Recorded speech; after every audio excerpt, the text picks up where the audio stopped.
Crusader Kings 3 is a massive game. It's a 4X strategy game that I think needs a little extra help in order to understand. Hence, why we're making a 2025 beginner's guide. Hello and welcome to the Critically Curious on a Monk, and today, yes, we are doing a beginner's guide for Crusader Kings 3. Now, if you are new to the channel, I have made a lot of videos on Crusader Kings 3 already, but we do have a lot of DLCs out now. The game has received a few updates, and I just think it's a really good idea just to kick back in, start from the beginning, and get acquainted with the game. And of course, as ever, if you like what you watch, or maybe you just find it helpful, don't forget to hit that like button and of course subscribe to the channel that we don't miss out on more videos just like this. Now, like I said, we're going to be doing a beginner's guide. We're going to be starting from scratch, but I do think there are a few things to kind of talk about and to work through before we actually start a brand new game. So that's what we're going to do. We're going to try and, give you a little bit of information going in, so that way hopefully you get to make yourself a nice little empire like I have here. Yes, the Clueless Empire is doing bloody marvelous, even if I do say it myself. But of course, Rome wasn't built in a day, and you can't really go from nothing to an empire overnight. It takes a lot of time and a lot of understanding of the game itself. So that being said, what you really need to ask yourself is, what type of game do you want to be playing? Because straight off the bat, there are some really important questions you need to ask yourself. Now, whether you want to play as, one of the pre-made stories that, the creators of the game have decided would be a good idea. They've kind of hand-picked out a few different stories for you to kind of play out, or whether you make your own, or whether you actually just pick your own character. Either way, there are a few things you need to know. Now, I think I should also mention that the end date, no matter when you pick, is 1453. There is no way to change that. That is when the end of the game is by default. And it is regardless of whether you pick 1867 or 1066. There are three main types of government that you need to understand and you need to pick from. Now, there is tribal, in which case you could pick one of the Norse, for instance. There is feudal, in which case you could pick one of the European powers, for instance, maybe France or even England. Or there is the clans. Now, one of the latest DLCs actually work well with clans. I think every single one of them within the new latest DLC is a clan.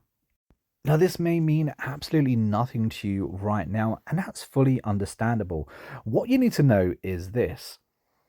Depending on which government type you pick, depends on your play style. It's going to massively depend on how you're actually able to play the game. Like, for instance, if you pick a feudal nation, you're going to have to worry about having claims on land. In other words, do you actually have a right to invade somebody and take that land from them or not? And can you make a way to have a reason that that land may belong to you and your court? There's definitely loads of different ways to do that. Intrigue is your best friend when playing as a feudal nation. However, you have to understand lots of mechanics within a game before you go down that path. Therefore, I would say feudal is actually the hardest way to play the game.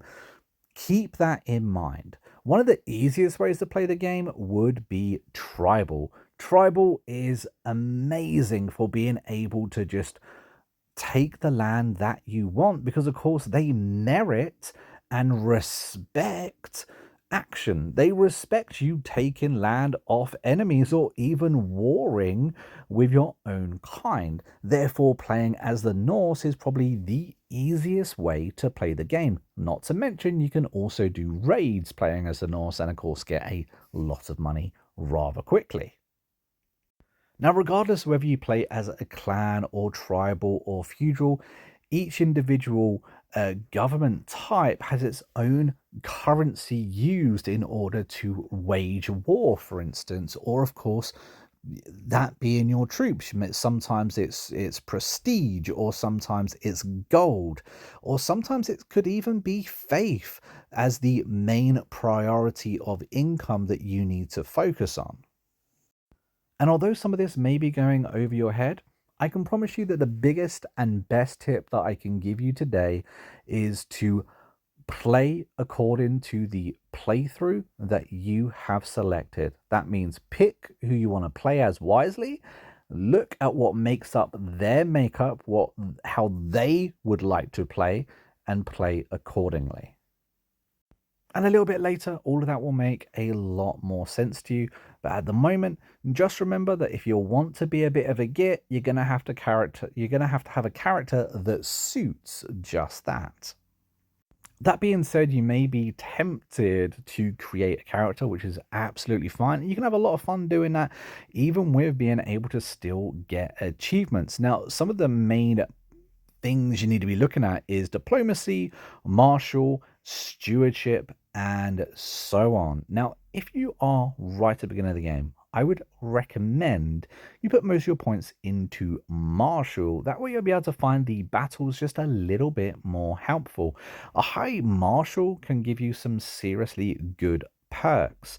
Again, with stewardship, a high stewardship is going to be able to give you a higher domain limit, meaning you're able to own more land without your fellow peers being jealous of just how much power you actually have. Not to mention, you're going to also be able to make more money off that land too. Whereas the high marshal, you're going to be able to raise your levies quicker by having a high marshal, and of course being able to have more levies. Levies equals army. The bigger levies you have, the more army you have too. Now, we have already spoke about intrigue. Definitely useful if you're playing feudal. It can be useful regardless, really. There is a lot of things you can do with the intrigue within this game once you actually understand a few of the mechanics. And learning is also a great one to go through. No matter which way you want to play, make sure you pick a way to play and double down on that. Now, at the beginning of the video, I showed you an empire. Now, an empire is made up of many kingdoms, and a kingdom is made up of many duchies, and a duchy is made up of many counties. We're looking at Africa right now, and as you can see, it was made up with lots of tiny little counties. These counties, when you very first start the game, are going to be what you're challenging for. You're going to be trying to get land bit by bit. Eventually, when you get enough counties, you're going to be able to create duchies. And once you get enough duchies, you'll be able to create your very first kingdom. Now, of course, depending on what government style you play through, depending on where in the world you are, it can be easier said than done sometimes. Some kingdoms can be really, really small. Like, for instance, Wales, probably the smallest kingdom in the game, needing the least amount of counties. Then you have a few different currencies in the game. You have your pithy, which is religious. You have your gold, which is just gold to hire armies or build things, castles, markets, trying to get yourself better levies. Gold is always useful. And then you also have prestige. All three are really important to your game. Now, there's going to be certain things that will earn you higher prestige or a better relation within your religion. There are also going to be things that are going to have a negative effect on these very things. Like, for instance, if someone asks for your help in a war and you've already agreed to being an ally, and for whatever reason you've decided to say, I'm not going to help you, well, that's going to have a negative effect on your reputation. Sometimes that can lead to you not being able to even declare war because, of course, you have no right to declare war on someone else. And sometimes getting that reputation back can be really difficult. Alternatively, if you manage to build yourself up reputation, that being prestige, that being religion, that can have a positive effect on your family and your general dynasty, leading to your children being born with higher prestige, higher currency for them to then be able to work their magic throughout the world. I would highly recommend doing a rags to riches playthrough. That way you fully understand what it's like to have nothing and of course then to build yourself up. Another tip that I would give you is remember this is more of a dynasty game than it is a Bannerlords game. This is certainly a little bit more of a step back than hands-on diving into combat. The idea is that you want your dynasty, your legacy, your family legacy to stretch throughout the ages, to stretch throughout the world, not necessarily to be conquering it. However, if you are going to conquer the world, you are going to need a pretty decent starting subject. Now, you could go down a route of creating a character. We have spoken about that. Now, one thing I would say is that there are many traits for you to pick. The younger your start date, the more points you have to allocate those traits. Now, personality traits are something that you're going to need to be keeping special eyes on. Now, this is both for creating a character and, of course, picking a character. Because if you pick the Duke of, I don't know, Edinburgh or something like that, and they are wrathful, for instance, and you go against that personality trait, then you are going to cause your character stress. Now, stress in this game can very quickly mount up if you don't manage it correctly, and that can lead to an early death. Now we have created our character. We've focused on martial skills really mostly because we want to be doing a few early battles. So our 16-year-old is proficient at least on that battlefield. And then there's a few things that we can do before we start the game. Now, if we take a little look-see at our character, we can see him here in all of his glory. He does not have a wife or children. Now, alliances are key, especially if you're starting off with just, one or two counties. In other words, you have the levies of nothing. You also have no friends or family in the game. Sometimes, in this case, that's what's happened for us. So we need to be looking at alliances. Now, alliances through marriage is a good way to do it. So if we go and do that, find a spouse, you can put it on relevance if you want, but put it on alliance power because what we need right now is troops. And it will show you whoever will be most likely to accept. Now, if we scroll down, we can find other people. Now, the very top one is going to be the one that has the strongest army, but she's very young, therefore children is not going to be happening anytime soon. As we saw, if we scrolled down, we did find someone of, birthing age, but they had less of an army. However, luckily for us, in this occasion, we can also have a concubine, because of course we are playing as the Norse, we are playing as tribal, and therefore we also get concubines. Now, concubines will supply children, and as a Norse, as a tribal, it doesn't matter if your offspring is from a concubine or a wife, it's still your child, and every single child you have can essentially get you another alliance. Now, as you just saw there, I did go to seduce my concubine because I want to make sure that, things in the bedroom are nice and happy, and we kind of like ensuring, hopefully, that we are going to be starting off with a child relatively soon. Now, if we look at the military section, we can see that we do have men at arms, and men at arms are your skilled soldiers. These are the soldiers that you employ 24/7. They are a lot better than levies. Levies are essentially peasants. And levies are skirmishers, and if we make ourselves a bowman regiment, they are going to be countering skirmishers rather well. So having bowmen is a good idea to counter the amount of levies we're going to be fighting on a day-to-day basis. But remember, every single troop type does counter another type. So if bowman isn't your cup of tea, there are plenty of others to choose from. But I would recommend in going to the cap, going to the most amount of men at arms you can possibly do. In our case, we was lacking one, hence why we hired some more. Now, stationing them is just good manners. Now, we currently have 2 provinces, so we can station 2 regiments. So there we go. We've gone ahead and done that. Another thing I would say is that if you go into lots and lots of battles, your levies are going to get tired. The amount of levies you're going to be able to pull is going to reduce until you give them enough time to recuperate. Now, your council is really important. In this case scenario, we've got a really bad roll. We don't have much of a county. In fact, we don't actually have much of a court. So as you can see, we've really got no one that we can put in those empty slots and in those empty places, which is okay. If you have got a better role than me, you will be able to swap in and out these council members. Now, if you haven't unpaused the game, you're going to get absolutely no negative relations for swapping them in and out. But generally, they do not want to lose their position, so think twice about cancelling somebody. However, trying to get someone decent for those positions is a really good idea.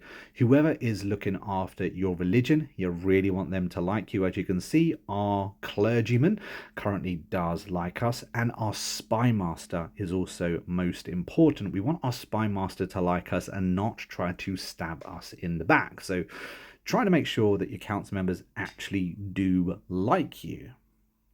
Of course, if you do have anyone that's not necessarily very good, you can always get your wife to help and assist in those areas. So keep that in mind too. Now, if we go to our decisions, we can see that we have a few different things we can do. Now, we already know that we don't have enough knights. So that's something we would want to do, but we don't currently have enough money to do so. Getting a physician is something that I would recommend you try and do no matter how much money you've got right at the beginning of that game. Now, we are playing on console, so clicking down the right analog stick will allow us to see little suggestions the game has for us, little things that perhaps we didn't quite see ourselves. Now, if we hold the left trigger, we went down to lifestyle, and we can pick which way to focus. If you have an eye on conquering all, I really have 2 options for you: stewardship or martial. Both have their benefits. We've gone for martial in this case, and we've gone for strategic focus or strategy focus just to get those extra points in martial skills, hopefully being able to get us or allow us to win a battle or two. Now we're going to jump straight into war. And as you can see, we could click the county that we wanted to attack, and we had enough Piffy, that is our religious currency, to declare that war. Now, if you have the troops to do so, you can declare multiple wars at once. In this case, we don't really have enough to do that, so I'd stick to just what you can manage. Don't forget, always fight a battle that you can win. Now, winning battles isn't that complicated. It all comes down to war score. And there's a few different things you can do in order to earn war score. You can win battles. That's right. Just find the troops on the map and make sure your team wins. You can also attack their capital. So whoever you're warring with, attacking their capital will earn you maximum war score points. Now, as you can see over here in Upland, there are many different areas that we could attack, many different counties that we could attack. And although taking over, 2 or 3 different counties will score us points, attacking that capital will score us the most points there. You can also go down the line of trying to get prisoners. Capturing valuable prisoners will also earn you war score. Now we are at war, that's indicated by the 1 and the cross swords, and we clicked on our flag and we raised our troops. Now we've got more than enough troops to get this job done. We don't need any alliances in order to sort this one out.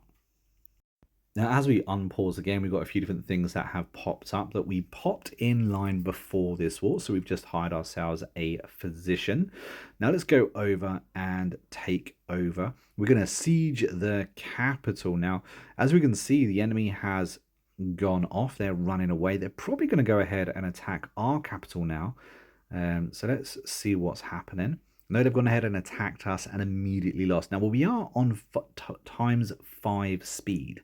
Now, unless you know what you're doing, I wouldn't recommend that. Times 3 is probably a very good idea.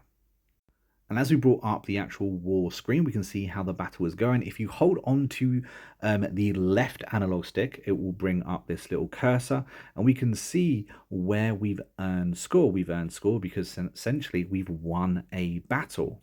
And now we've won a second battle because they've gone ahead and attacked us again while we're trying to take over their capital. It looks like they're desperately trying to defend their capital, and unfortunately, they have completely lost. Now, if we bring up this score, you can see as we've absolutely dominated in war scores so far by those battles won. Now, if we unpause the world, we can finish that battle off and finish conquering his capital. And again, if we do exactly the same, we're going to pop up that war map, and you can see our war score right there, and you can see that we have also fully occupied their lands, and therefore we've won that battle. It was really, really simple, really, really easy, and of course now we own 3 counties. We started with 2 and we acquired an additional county. Now, what that means is that we can, of course, station our 3rd men at arms there because we have an extra little home for him. But because we got 3 counties, we can do something quite interesting. Now, we were just a chieftain, we were just a count. Now we can create ourselves a duchy. Now, a duchy, of course, is made up of 3 counties, and this makes us a jarl or a duke, depending on where you're playing. And of course, a jarl is slightly better. We've got a slightly better status in the world, and of course, we want to be acquiring more duchies to eventually make ourselves a nice little kingdom. Now, a nice juicy benefit of having another piece of land means that our army size, the amount of armies or levies that we can raise, has now increased as well, because of course we've got more land to pull them from, which again is pretty nice. Now we're going to be looking to conquer another piece. Now, as you can see, is if we attack these guys, he has 2 counties, but we can only conquer 1 county at a time. Now, this is for a few different reasons, but essentially we haven't earned the right to conquer a duchy, to conquer more than 1 county at a time at the moment. We're just simply not famous enough. We simply just don't have those kind of resources. And that's why the very beginning of the game, especially if you're doing a rags to riches playthrough, is going to take a long time because you're going to be acquiring these counties one at a time. Now, it is a little bit easier as you know, going down the Norse road, going down the tribal road, because you are allowed to attack without having reasons to claim those lands, which is quite good. It's a case of, no, I want it, if you have enough pithy being the currency for war within the Norse culture. Now we're going to go ahead and finish up what we're doing and finish this war and make sure we actually acquire that extra piece of land. It does take a little time when it comes to actually conquering though. If you don't have siege weapons, it takes a very long time. We're talking like 10 months at a time, sometimes depending on the castle that you're attacking. If you're able to have siege weapons and that comes under your men at arms, absolutely train them as soon as possible. But unfortunately, when you start this early on, siege weapons is just a little bit harder to come by. They do take quite a long time for your culture to research. There is a whole cultural research within this game. There is a whole tech tree in this game. We'll go over that again in another video, but it does take a very long time in order to unlock those technologies. Now, as you can see, very excitingly, we did conquer another piece of land. There we go. We have got a nice bit of land now. We own 4 counties after all. Now, if we wanted to go ahead and attack once again and take that last county, you find that we can't. Now, the reason we can't is because basically we agreed a truce. We went to war, we grabbed a piece of land. That was the agreement. Now we're under truce for 5 years, so we can't attack them for 5 years. If we do, now you can do it, but if you do, you will lose splendor. You will lose some kind of dishonor. And we really don't want to do that, because if the clergy don't like you for whatever reason, then you're going to find it very difficult to actually wage war. That being our tribal culture, don't forget. So you want to try and avoid that. Doing dishonorable things, doing things that the clergy don't particularly like, is not advisable. No, it doesn't mean you can't break those rules and you can't bend them from time to time, but it is something you definitely want to keep an eye on, because of course, as we covered earlier in the video, the better you are in comes to ranking with your dynasty, with your prestige, with your religion, the more easier you're going to find your game, the smoother you are going to find your game. Now we're going to keep on going here, and keep on trying to collect more and more counties, because of course we want another duchy, and eventually we want another kingdom. But really, we're just trying to pass a little bit of time, because as we saw earlier, there we go. We have our first child. This is our son. This time around, we got a little bit lucky. Inheritance normally goes to male, so it does mean we have got a direct heir. So if anything happens to us, our game will continue. So grabbing a male quite early on is pretty good. The problem lies is if you get two males and we was to prematurely die, because then your land gets split between the two. That can get a little bit complicated. The way around that really is the highest title matters. So for instance, if we have one county, then that one county gets split between our two sons. You can't really do that, right? So the person in line will get that. If, for instance, we had one duchy and three counties, our primary heir would get that duchy, the counties would get split up between the two sons. If we had a kingdom, it would be exactly the same. But if we have two duchies or two kingdoms, it gets equally shared. That's where many players go wrong. That's where many kingdoms get split with premature deaths. So you really need to get your titles in line. Now, another thing we can do playing as the Norse is actually pretty decent. I might as well show you, as this is the culture that we picked. We can actually pick a god to worship. Now, every single god gives you a different buff. It's a really nice bonus playing as the Norse, and one that I would recommend you have a look at. Freya, for instance, gives you the ability, if we click on it, to get a little bit more control per month, and also be 25% more fertile, which definitely is pretty good. Now, Thor gives you extra stewardship and extra prowess. Very, very handy. Yule, I'm not sure how to pronounce that one, gives you extra martial skill and movement skill as well. And finally, dedicating yourself to Odin will give you extra intrigue and, of course, extra pithy as well. We do want the extra pithy, so I believe Odin's the way we are going to go. Now, lastly, talking about war. When we go to war against someone more powerful than us, as we can see, this kingdom is more powerful than us as a solo.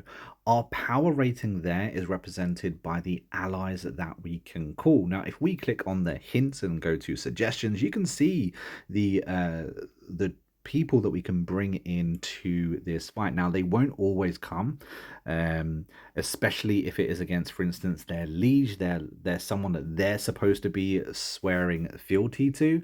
But 9 times out of 10, those alliances that you've been making with your children are going to be saving you so much, because your total alliance power is going to be what stops other nations thinking that they can just absolutely wreck you.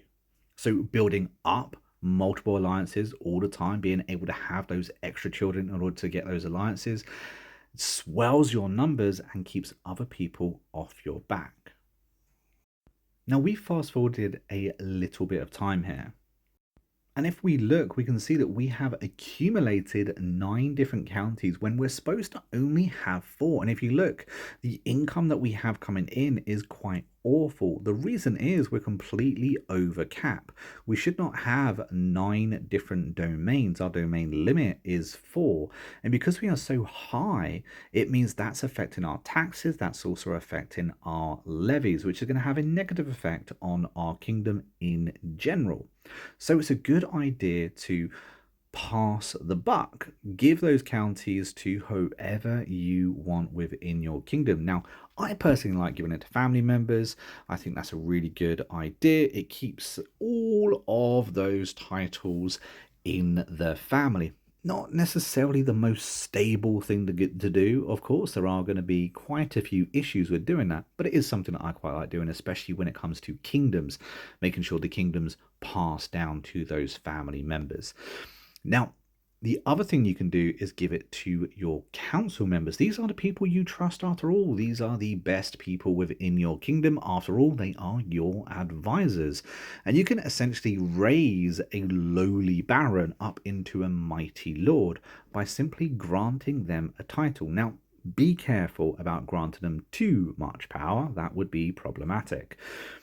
Also, be very careful about granting them a title that equals your own title. So, for instance, if I was the King of England and I had also the title of Wales, King of Wales, to give away, if I gave them that kingdom, that would make them my equal, therefore, they would leave my kingdom. Again, problematic. It works the same with duchies and with counties as well. So, try and keep an eye on what your own rank is to what rank you are giving away. So spread it out a little bit and make sure your the vessels that you are creating aren't also too powerful. That's another really good tip too. You don't want to be given, five counties to just one vassal. Meanwhile, everyone else has nothing, because again, that's also going to create issues. But as you can see, as we've managed to offload quite a few of our domains, both to our council members and family members, our accounts are going to start looking a little bit better because we're going to be out the red and fully in the green. Now, you can go over a little bit. I'm not saying don't go over, but just keep an eye on it. Rule of thumb, it's a really good idea to pass on that land to someone that you trust. After all, this is the medieval times. They've sworn fealty to you. Now, they can create a faction against you, but again, that's another video down the line too. Because ultimately, their land is your land and they come under you. There's nothing you can do about it, nothing they can do about it. They're going to have to listen. But there we have it, guys. That is a 2025 beginner's guide for anyone just getting stuck into Crusader Kings 3. I do think it's a great time to pick up this game and play because the game recently got handed off to other developers. The console edition, remember this is for console, the console edition recently got handed off to other developers, meaning that the content for this is coming thick and fast because PC is considerably far ahead of console right now. Now, I have done an awful lot of videos on this game, so if there's something I didn't cover, I'm sure you'll be able to find it on my channel. I'll probably be doing a few more breakdowns of this game as well over the next few weeks. So if you've got any recommendations or any requests, let me know down in the comments and I'll try and make sure we get those videos sorted. Ultimately, though, the last tip that I have for you is just to have fun with it. This is a 4X strategy game and it is massively reliant on RNG, meaning there is a huge dice that is rolling every single time you play this game. No two playthroughs is ever going to be the same. Sometimes you just get really bad luck. And I find that you actually learn the most about this game through failure. So don't be afraid to dive in, pick a character, and just fail. Because that is half the fun and that is one of many of the unique stories that you can have in this game. But until next time, I've been a monk, we've been a Crusader, and I will see you in the next video real soon. Until then, take it easy and happy gaming.